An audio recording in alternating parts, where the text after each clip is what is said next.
Accountancy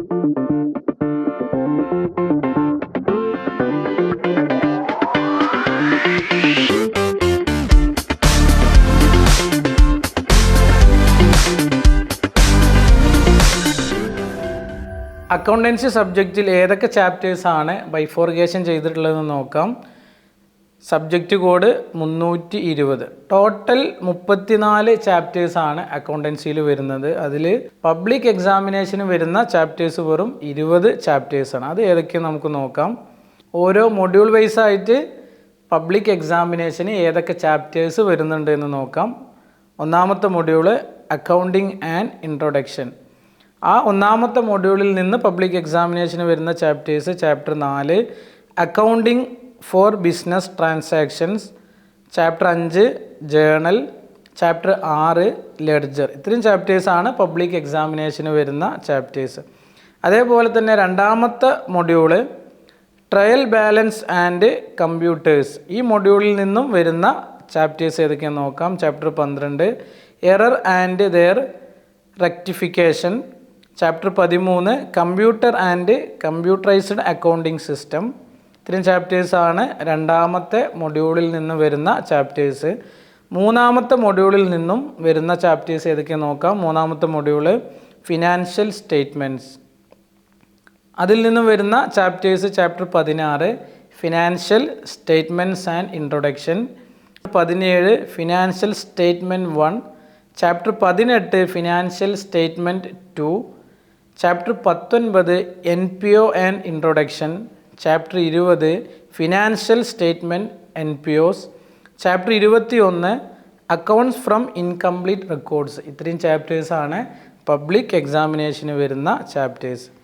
നാലാമത്തെ മൊഡ്യൂളിൽ നിന്നും പബ്ലിക് എക്സാമിനേഷന് വരുന്ന ചാപ്റ്റേഴ്സ് ഏതൊക്കെയാണെന്ന് നോക്കാം. നാലാമത്തെ മൊഡ്യൂള് പാർട്ട്ണർഷിപ്പ് അക്കൗണ്ട്സ്.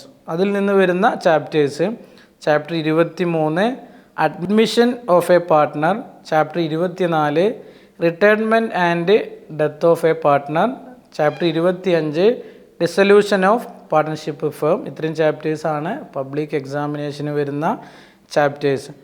മൊഡ്യൂള് 5 നിന്നും വരുന്ന ചാപ്റ്റേഴ്സ് ഏതൊക്കെയാണെന്ന് നോക്കാം. Module 5 company accounts.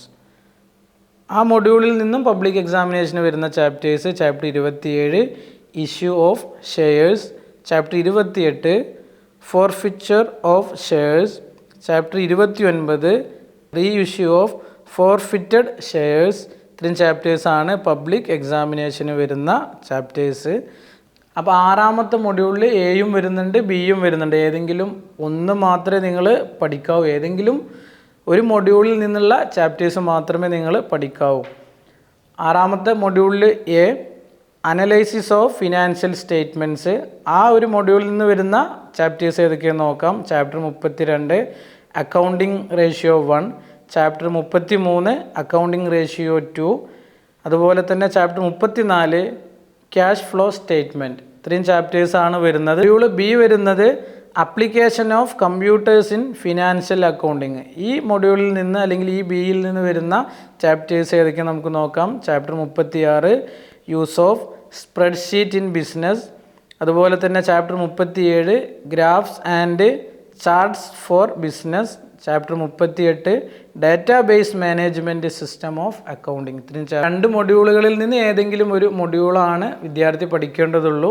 നിന്നുള്ള ചാപ്റ്റേഴ്സോ അല്ലെങ്കിൽ ബിയിൽ നിന്നുള്ള ചാപ്റ്റേഴ്സോ ഏതെങ്കിലും ഒന്നേ നിങ്ങൾ പഠിക്കാവൂ. അത് പ്രത്യേകം ശ്രദ്ധിക്കുക. ഇത്രയും ചാപ്റ്റേഴ്സാണ് നിങ്ങൾക്ക് പഠിക്കാനുള്ളത്. അപ്പോൾ ഇതിൻ്റെയൊക്കെ ട്യൂഷൻ ആവശ്യമാണെന്നുണ്ടെങ്കിൽ എജുവൽ എഡ്യൂക്കേഷൻ സെൻറ്ററിനെ കോൺടാക്ട് ചെയ്യാവുന്നതാണ്. മറ്റൊരു വീഡിയോയുമായി വീണ്ടും കാണാം. Okay, bye. എജുവൽ എഡ്യൂക്കേഷൻ സെൻറ്റർ.